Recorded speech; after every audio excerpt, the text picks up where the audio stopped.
Hey all, welcome back to another video. Instead of a kit review, this is actually going to be an update on a particular model, as you'll see from the title. So the last video I did, I had any models in it other than the reviews I've done with my July channel update. Now I kind of did show, I can't even remember if I showed what I'm going to show you just now, and if I did, I don't know if it was at this stage, but at least now this is going to have its own discrete video, which is kind of the intention. Let me just double check. But anyway, basically what this is going to be is a quick update on the, in fact no it wasn't, so yes, this is new. If you've been on the ISM forum recently, or if you've been on the ISM Facebook page, you'll have seen what this is going to be. So basically, as you can see from the title, it's not any kind of secret. This is my Academy F15.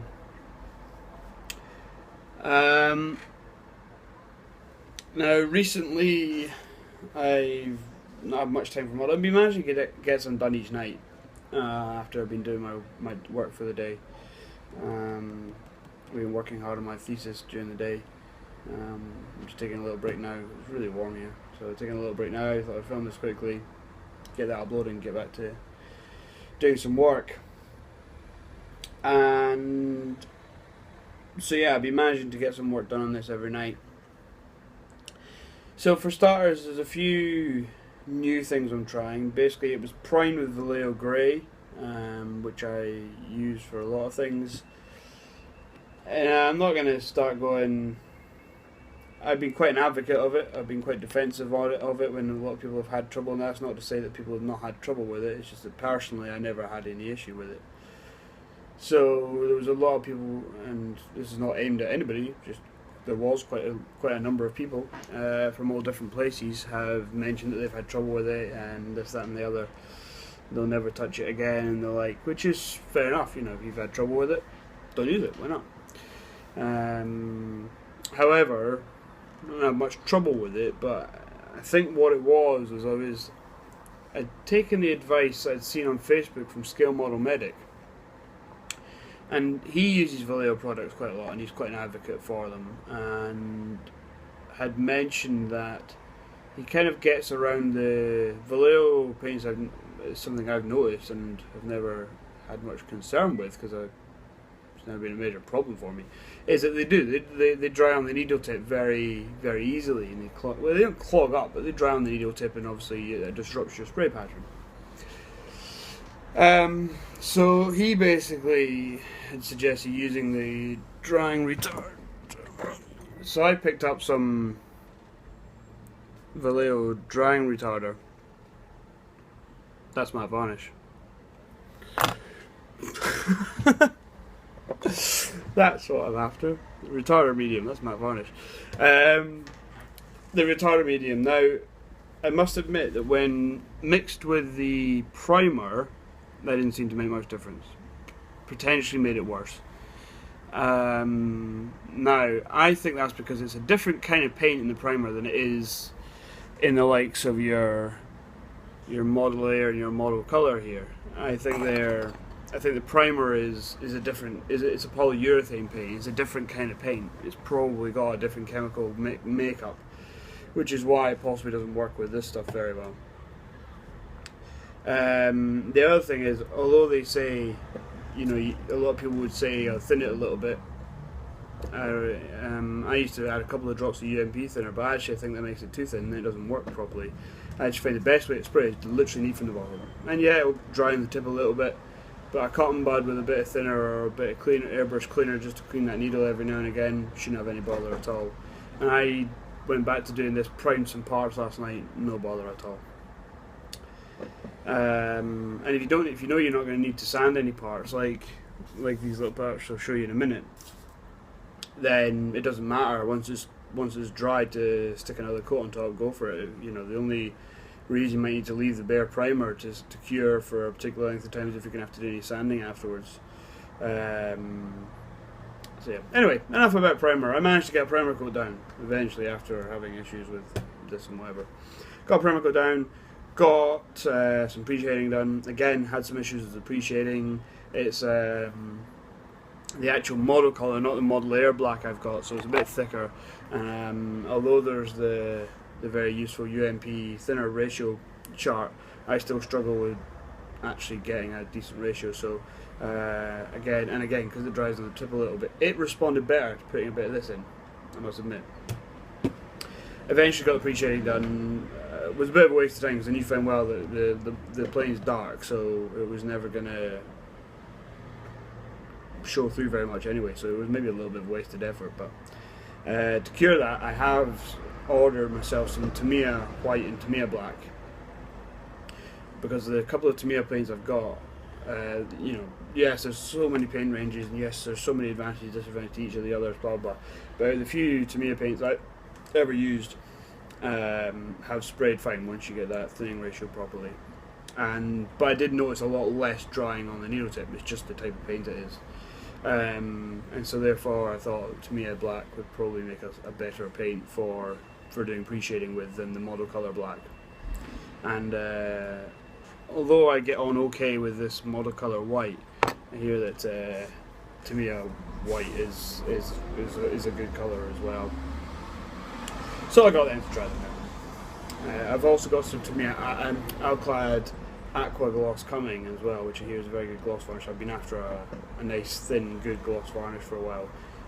It cleans out with UFP cleaner, so I don't need to be bothered with any cellulose stuff. It's not their actual clear coat, it's effectively an acrylic. And works better. I'm looking down there because my clear's down there. I don't have much luck with it, so I thought I'd try something else. And the gloss varnish I've got from Vallejo works okay, but it's quite thick, so you need to thin it to spray it, and then it just kind of doesn't really work very well. It's very orange peely. Anyway, enough of my mug, and enough of me blabbering on about primer and varnish and stuff like that. Right, I'll be back in a second. Okay, so here we are again. So, what have we got?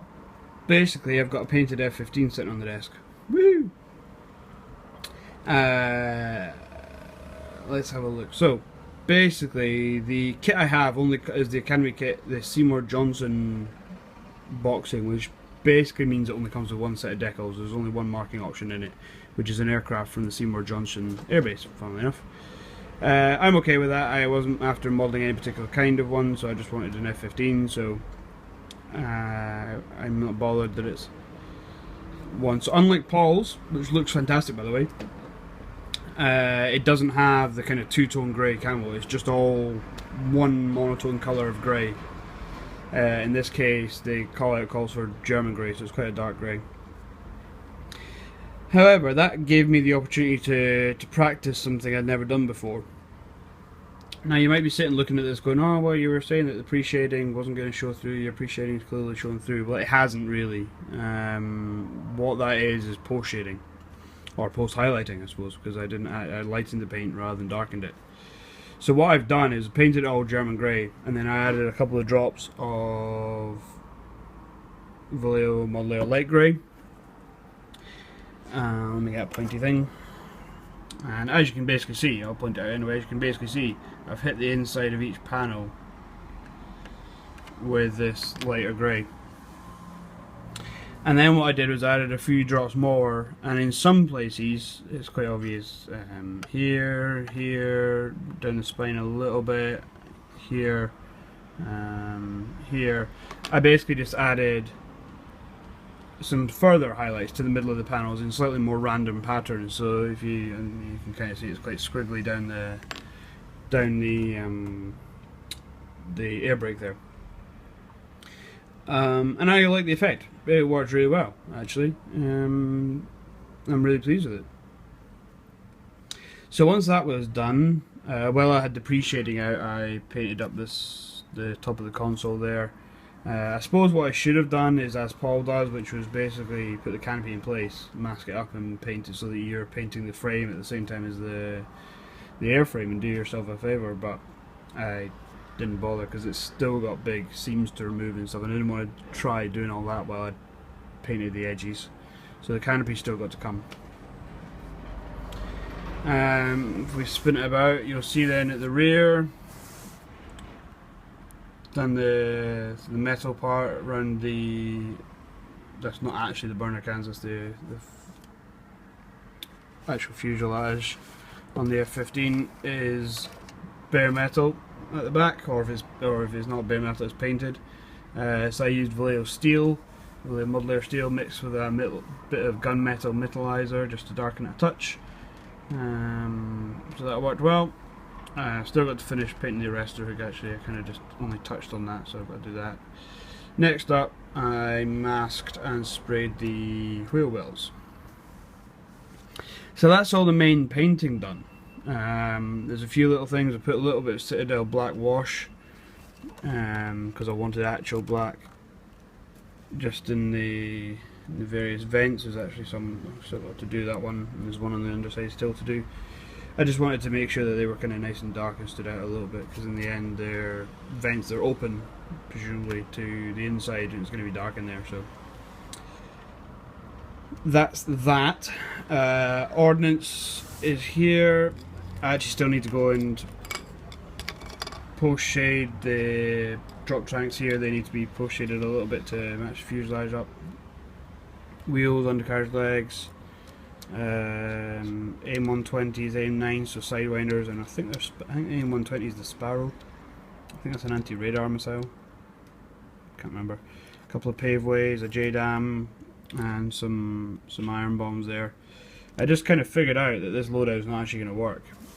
Basically, this loadout is supposed to, let's turn this back over, is these 3 iron bombs are supposed to go here, here, and here.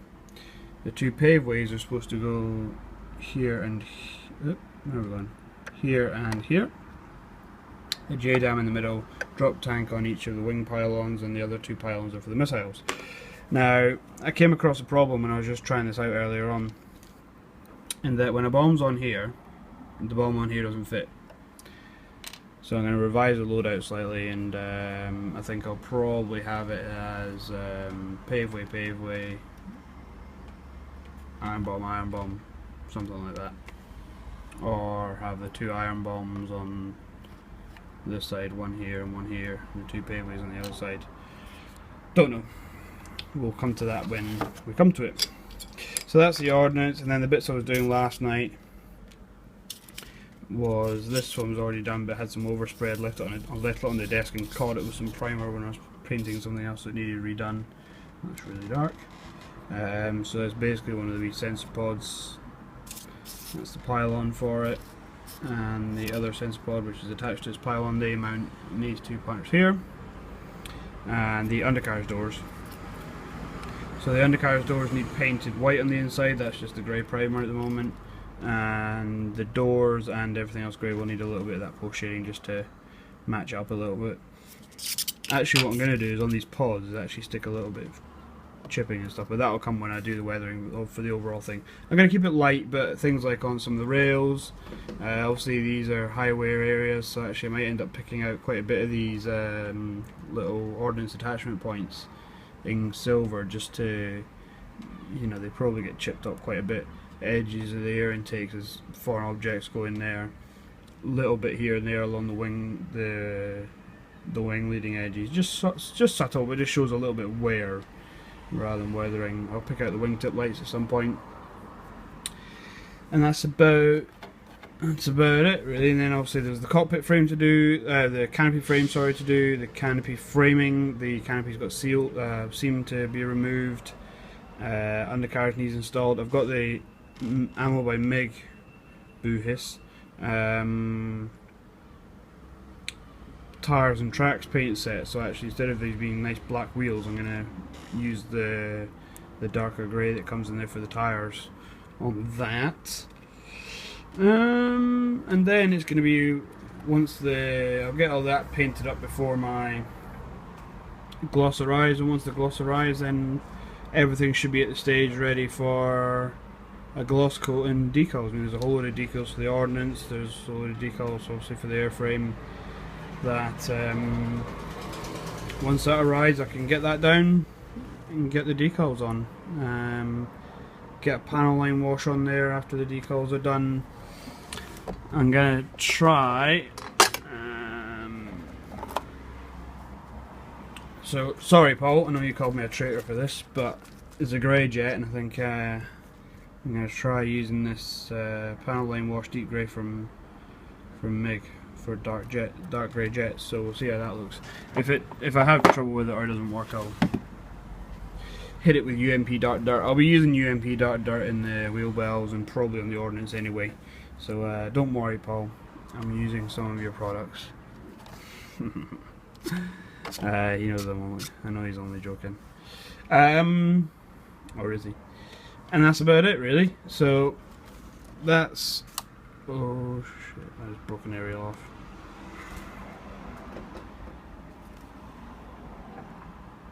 Right, okay. Some repairs to do to that then. And that's about it, really. So yeah, really pleased with how the shading came out. Hopefully it looks slightly better than a really boring monotone thing. Once it's got some decals and stuff on it and panel line wash. They're not very deep, that's the only problem. These two stand out really a lot because I actually rescribed these ones, but the rest of them are not that deep, so I don't know how well they'll hold a wash. Hopefully if I can do a nice pin wash job, then I don't need to do too much cleanup to it, which will risk removing it. So anyway, that's enough waffle now. Thanks for watching. I'll update again once there's something. Once I've progressed on a bit, probably once I've got it clear coated and got the decals on and stuff, I'll give you guys another update. Look out in the aircraft, the jet aircraft section of the work in progress forum on ISM for maybe some more regular updates, and we'll see you around. Thanks for watching. Bye now.